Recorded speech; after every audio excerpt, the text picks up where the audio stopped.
बीड जिल्ह्यातला शेतकरी म्हटलं की संघर्ष त्याच्या पाचवीला पुजलेला आहे। कधी आसमानी तर कधी सुलतानी संकटांना तोंड देत हा बीड जिल्ह्यातला शेतकरी संघर्षमय प्रवास करत चाललेला आहे।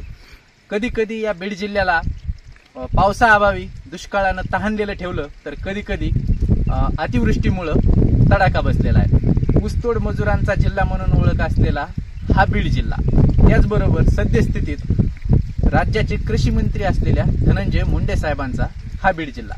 आपण जर बघायला गेलं तर पाठीमागं मी ज्या शेतामध्ये उभा आहे हे कापसाचं पीक आपल्याला या ठिकाणी दिसत आहे।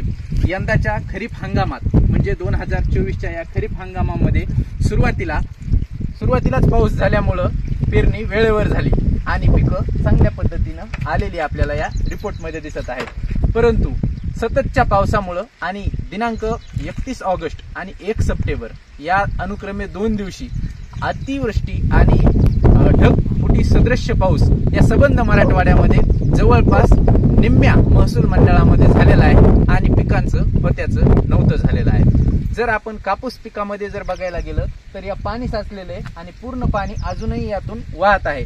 काही दिवसांनी हे पीक या ठिकाणी समूळ नष्ट होईल अशी स्थिती या ठिकाणी आहे।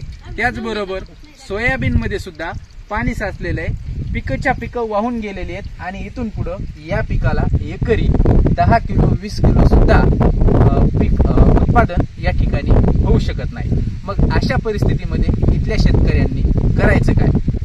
मागच्या गतवर्षीची 2023ची अजून अनुदान या ठिकाणी शेतकऱ्यापर्यंत पोहोचलेलं नाही। मग आता या आसमानी संकटातून बाहेर काढण्यासाठी आपल्याला सरकार मदत देणार का? एकरी किंवा हेक्टरी किती हजाराची मदत आपल्याला सरकारच्या माध्यमातून मिळेल? त्याचबरोबर या सुलतानी आसमानी संकटातून बाहेर काढण्यासाठी लाडका शेतकरी योजनेअंतर्गत या ठिकाणी शेतकऱ्यांची कर्जमाफी होणार का अशी भावना या परिसरातील शेतकऱ्यांची आहे। या विदारक परिस्थितीवर आम्ही घेतलेला हा स्पेशल रिपोर्ट न्यूज मराठी